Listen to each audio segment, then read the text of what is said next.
예, 그러면은 이 사주와 이 어떤 통계학이라든지 논리학이 어떻게 연결이 되어 있는지를 한번 얘기를 해 보도록 하겠습니다.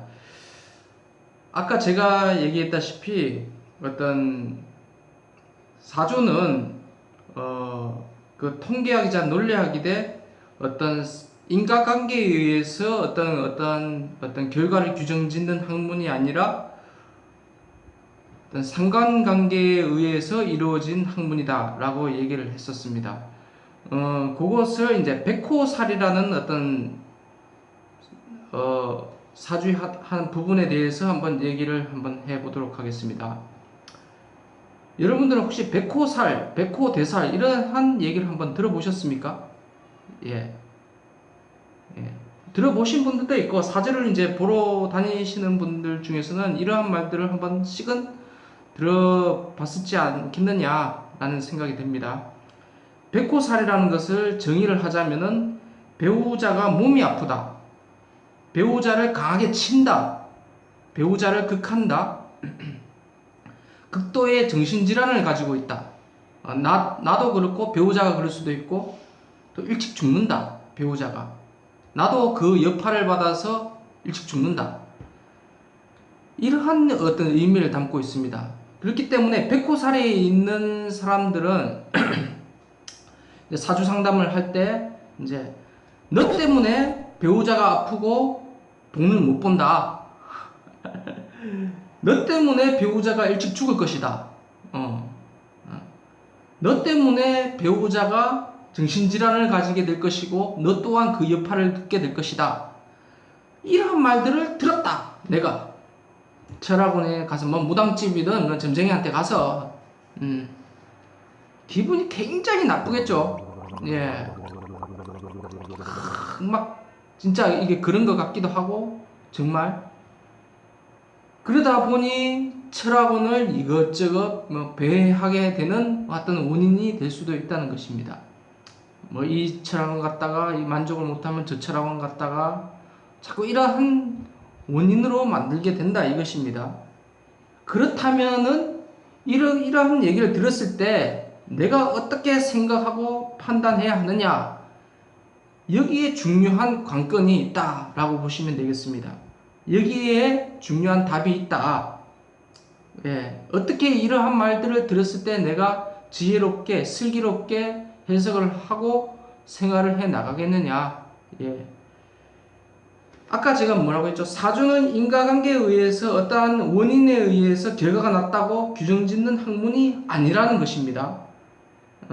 또 다른 원인이 있을 수도 있다는 것입니다. 내가 그렇게밖에 살 수 없다면은, 즉 백호살 하나로 인해서 당신이 이렇게 된다, 이렇게 단정 지을 수는 없다는 것입니다. 또 통계학을 내포하고 있기 때문에 그럴 수도 있고 또 다른 원인으로 인해서 내가 힘들 수도 있고 어떤 개연성을 어떤 의미를 두고 있다는 것이죠. 그럼 백호살이 있다고 해서 다 뭐 병에 걸리고 죽고 정신질환이 오고 다 그렇게 사느냐? 또 그렇지 않는 경우도 있다는 겁니다. 실질적으로 제가 이렇게 상담을 해봤을 때 백호살에 있을 때 뭐 배우자가 어떻게 된다거나 내가 힘들다거나 뭐 이게 한 60으로 잡는다면은 그렇지 않는 경우도 한 40 정도는 된다는 겁니다. 한 60대 40? 그렇기 때문에 하나의 통계학으로 규정지을 수도 있고 하나의 다른 원인으로 인해서 어떤 내가 어떤 백호살로 인해서 어떻게 그 결과가 났는지를 한번 분석해 볼 수도 있다는 것이죠. 다른 원인에 의해서 꼭 백호살뿐만 아니라 어떤 다른 원인에 의해서도 내가 가만히 생각을 하고 분석을 해볼 수 있다는 것입니다. 그렇다면은 여기서 중요한 핵심이 또 나옵니다. 사주에 대한 정의가. 이게 굉장히 중요하거든요. 사주는 그 사람의 성향, 관념, 기질, 마인드를 조언해주는 심리 상담 요법이다. 예, 이렇게 정의를 할 수가 있습니다. 즉, 그 사람의 성향, 관념을 상담해주는 학문이다라고 보시면 됩니다. 예. 그러면은, 이건 무슨 말이겠습니까? 나의 어떤 성향을 통해서 그것을 알 수가 있다 이겁니다.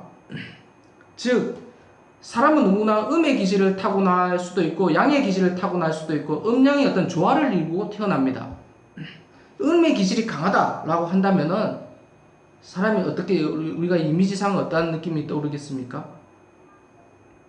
약간 옹졸하고 예민하고 상처 잘 받고 좀 뒤끝 있고 뭐 장점이랑 예민한 스타일이 장점으로 좀 승화시킨다면은 좀 날카롭고 뭔가 분석력이 뛰어나고 이게 하나의 장점은 될 수 있겠죠.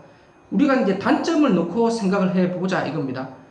양의 기질을 가지고 있다라고 한다면은 좀 장점은 뒤끝이 없고 좀 쾌활하고 뭐 이게 하나의 장점은 될 수 있겠지만은 단점은 좀 급하고 다혈질적이고 예, 또 좀 뭐냐면은 좀 돌직구를 잘 날리고 예, 직설적으로 사람이 좀 건강 관리를 굉장히 좀 소홀히 할 수도 있고 아 이거 먹으면 되지 빨리빨리 뭘 해야 되는 심리가 있다 보니까 또 운동을 과하게 해서 내가 좀 활성산소를 몸에 잘 일으킨다든지 이러한 것들이 있을 수 있다는 것입니다.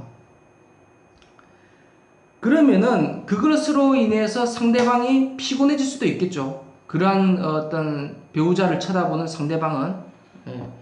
그렇기 때문에 백호살이 있음으로써 그것을 조금 더 각인해 볼 수 있다는 것입니다. 내 자신을 돌아볼 수도 있고 반성해 볼 수도 있고 좀 뒤돌아 볼 수도 있다는 것이죠. 내 자신에 대해서. 예. 그러면은 뭐냐? 결론 이제 요약을 하자면은 사주를 보는 이유는 어떤 자각의 문제라고 볼 수 있습니다. 내 자신을 내 꼬라지를 안다. 그러니까 쉽게 얘기를 하자면은 그게 이제 자각이죠. 자각의 문제라고 할 수 있습니다.